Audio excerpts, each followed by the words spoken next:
అంబేద్కర్ కోనసీమ జిల్లా ఆత్రేయపురం మండలం వాడపల్లి గ్రామంలో వేంచేసి ఉన్న 7 వారాలు 7 ప్రదక్షిణల వెంకటేశ్వర స్వామివారి దేవాలయానికి శనివారం నాడు రికార్డు స్థాయిలో భక్తులు పోటెత్తారు.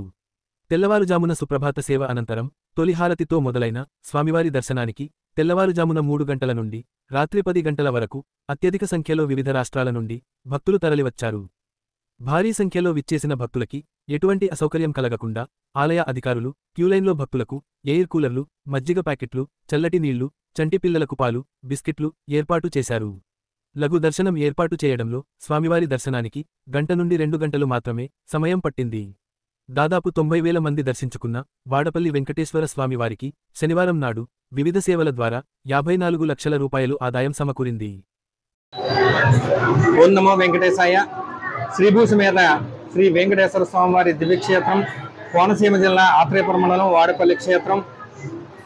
ఈ స్వామివారి యొక్క విశేషం ఏంటంటే 7 శనివారాలు వరుసగా తప్పనిసరిగా దర్శనం చేసుకున్నట్లయితే తప్పనిసరిగా మన మనస్సులో ఉన్నటువంటి మనోభీష్టాలన్నీ కూడా నెరవేరుతాయి.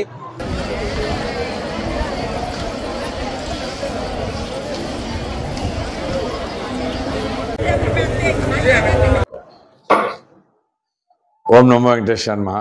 వాడపల్లి క్షేత్రంలో వేయించేస్తున్న స్వయంభూ చంద్రస్వరూపుడు శ్రీ వెంకటేశ్వర స్వామి వారి దేవస్థానంలో ఈ రోజున శనివారంలో మరి భాగంగా ఈ రోజున 7 వారాలు 7 శనివారాలు ప్రదక్షిణలు చేసి భక్తులందరూ కూడా స్వామివారిని దర్శించుకున్నారు. వీరందరూ కూడా సులభతరంగా సౌకర్యవంతంగా ఆనందదాయకంగా స్వామివారి దర్శనం అవడానికి వీలుగా పటిష్టమైన క్యూ లైన్లు ఏర్పాటు చేయడం జరిగింది. మరి వచ్చిన ప్రతి భక్తులు కూడా సంతృప్తికరంగా స్వామివారిని దర్శించుకుని స్వామివారి యొక్క నిత్యానంద పథకంలో కూడా భోజనం చేసి సంతృప్తికరంగా దర్శనం చేసుకుని వెళ్ళారు.